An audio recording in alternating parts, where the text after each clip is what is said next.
이 일이 잘 수습될 수 있도록 함께하도록 하겠습니다.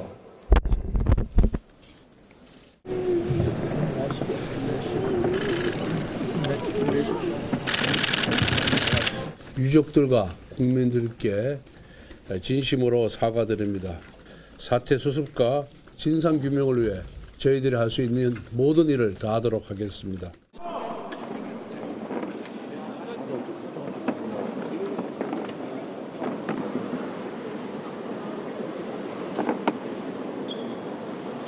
지금 무엇보다 중요한 것은 사고 수습입니다. 우리 당은 항공참사대책위원회를 중심으로 할 수 있는 모든 것을 다 하겠습니다.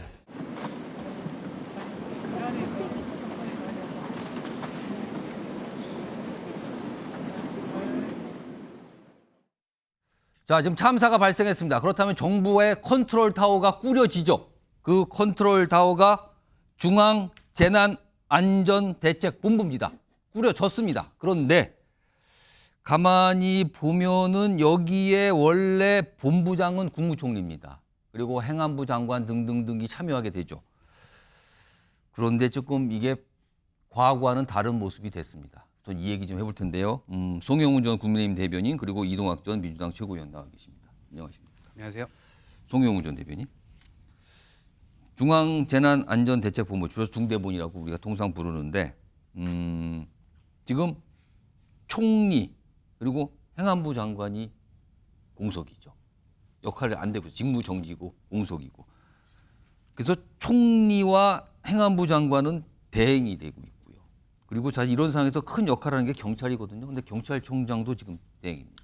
이게 지금 상황이 이렇습니다. 이거 어떻게 봐야 됩니까? 그러니까요. 그 재난안전과 사후 수습에 있어서 기묘한 역할을 하는 행안과 경찰 라인을 보면은 자 지금 대통령이 직무정지되어 있고 국무총리가 직무정지되어 있고 행안부 장관은 탄핵소추가 들어오니까 사직을 해서 공석이죠. 그리고 경찰청장이 또 직무정지되어 있습니다. 이렇게 수직 라인이 쉽게 말하면 통으로 날아가 있는 상태예요. 그런 상태에서 지금 중앙재난안전대책본부장을 대통령 권한대행 겸 국무총리 직무대행 겸 부총리 겸 기획재정부 장관인 최상목 권한대행이 맡고 있습니다. 그리고 행안부 장관 자리는 행안부 차관이 지금 직무 대행을 하면서 중대본에 들어와 있는 것 아니겠습니까? 그러면은 이렇게 해가지고 사후 수습이 제대로 되겠는가에 대한 국민적인 우려가 높을 겁니다. 조금 전에 영상으로 봤습니다마는 최상목 권한대행 얼굴을 봐도 지금 굉장히 힘들어 보이지 않습니까? 사실 혼자서 저 1인 4역을 감당할 수 있을 만한 그런 상황이 안 돼요. 지금 기재부는 본연의 업무인 외환시장, 주식시장, 금융시장의 동향을 챙기고 대한민국 대외적으로 문제 없습니다라고 하는 메시지를 발신하는 것만으로도 벅찹니다.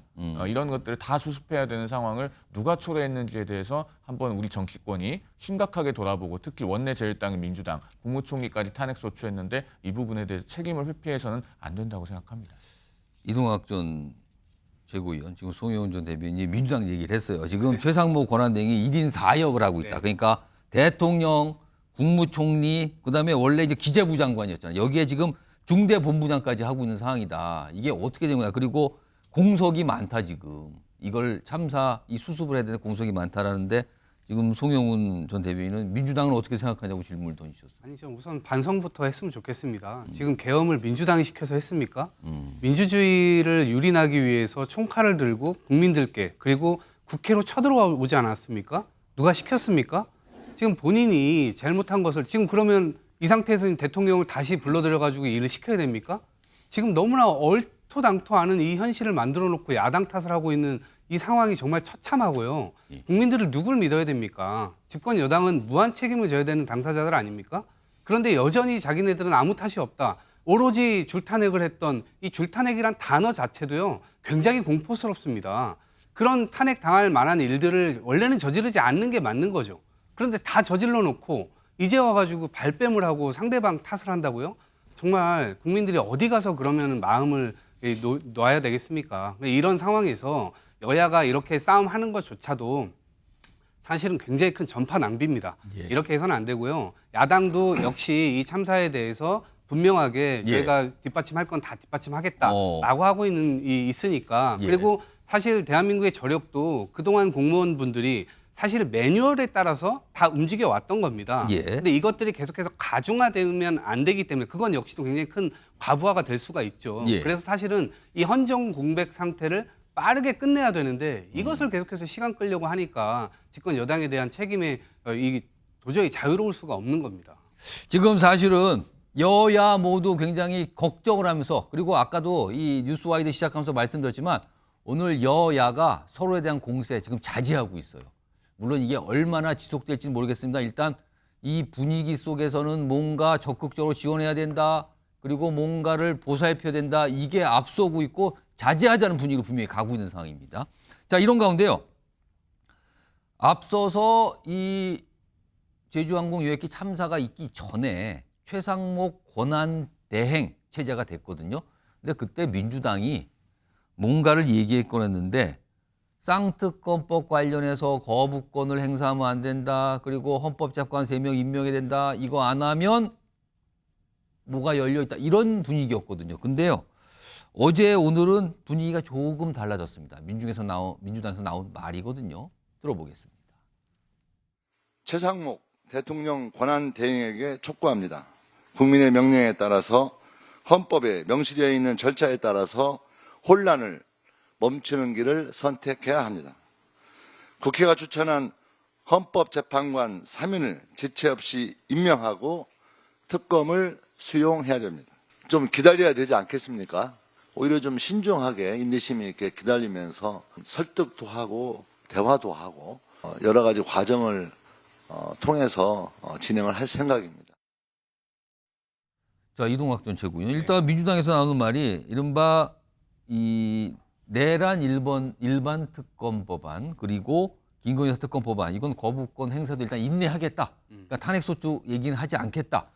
근데 사실은 헌법재판관 3명 임명을 하라. 근데 만약에 한덕수 전 권한대행처럼 최상목 권한대행도 헌법재판관 3명의 임명을 거부하면 민주당은 어떤 판단을 하는 겁니까? 저는 그때가 되면 예. 다시 탄핵을 할 수밖에 없다고 생각을 합니다. 다만 지금 약간 이게 뒤로 빼는 듯한 사무총장의 말은 예. 그동안 민주당이 너무 급한 거 아니냐, 예. 설득하려는 노력조차 하지 않았던 거 아니냐라고 하는 비판을 일정 부분 좀 받아들인 것에 대한 이 답이 아닌가 싶습니다. 그럼 약간 시간을 두겠다라는 의미입니까? 그렇습니다. 충분히 시간을 좀 주고 예. 왜냐하면 지금 이 국헌 문란 상태가 대한민국에서 계속해서 진행되고 있는 상황 아닙니까? 예. 더더군다나 수사기관에서 수사받아라 조사받아라 하고 있는데도 대통령은 차일피일 미루고 있단 말입니다. 네. 그리고 이 수계라고 할 만한 사람들은 대부분 다 잡혀가가지고 이미 이 증거물들이 다 나왔습니다.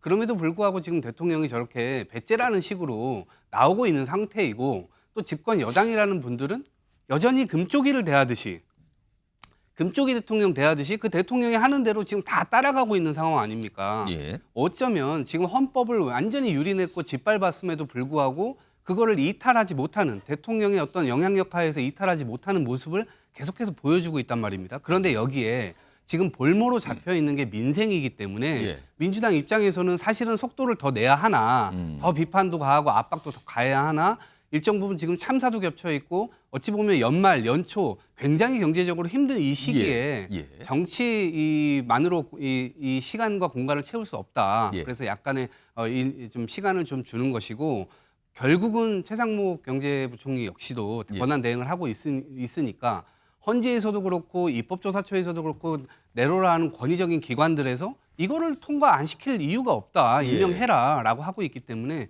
저는 머지않아 임명될 것이라고 생각합니다. 그러니까 최상목 권한대행이 헌법재판관 3명을 임명해야 되는 게 민주당의 입장인데 시간을 어느 정도까지 지금 줄 걸로 보이십니까? 그럼 우선은 뭐 애도 기간을 저희가 1월 4일까지 일주일로 잡았죠, 지금 정부가? 발표를 했기 때문에 예. 적어도 그 기간 동안까지는 아. 저희가 국민들의 어떤 예의 차원에서라도 예. 그 기간까지는 좀 기다려야 되고 그 이후라도 다시 이 부분에 대한 촉구를 해야 된다 생각합니다.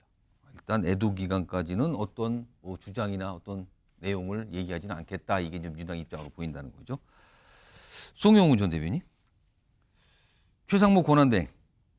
이른바 쌍특검법과 헌법재판관 3명의 임명권 어떤 선택을 할 걸로 봐야 될까요? 특검법에 대해서 제2 요구 가능성이 좀 있는 걸로 그렇게 전망이 되죠. 거부권 행사군요. 그렇죠. 그건. 국무회의 일정이나 이런 걸 봤을 예. 때. 그리고 사실은 앞선 한덕수 권한대행도 양곡관리법 비롯해서 6개의 법안을 제2요구를 하지 않았습니까? 이게 헌정사의 선례가 있으니까 가능한 거죠. 고건 권한대행 시절에도 당시에 사면법을 비롯해서 2개의 법안에 대해서 제2요구를 한 사례가 있습니다. 예. 그러니까 헌법적으로도 논란이 없고 특히나 헌법재판소 결정도 그 노무현 대통령 탄핵소추 사건 때 국회로부터 송부되어 온 법률안에 위헌의 의심이 있거나 또는 입법 개선의 여지가 있다고 하면은 예. 대통령은 제2요구권을 행사해야 된다 헌재가 이렇게 판시한 적이 있습니다. 그러니까 예. 최상목 권한대행으로서도 제2요구권을 행사하는 것에 대해서 헌법적인 부담은 없을 것이다. 특히 지금 아마 여당의 원내 지도부가 그 제2요구권을 행사하면은 예. 야당과 다시 특검법에 대해서 새로운 안으로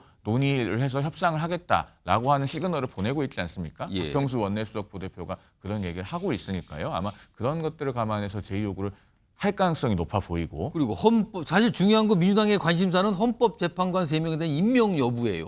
그 헌법재판관 문제가요. 사실은 민주당이 대단히 성급하게 단 30분 만에 어떠한 대화 시도도 하지 않고 한덕수 권한대행을 탄핵소추를 함으로써 예. 사실은 최상목 권한대행이 임명하기가 더 어려워졌어요.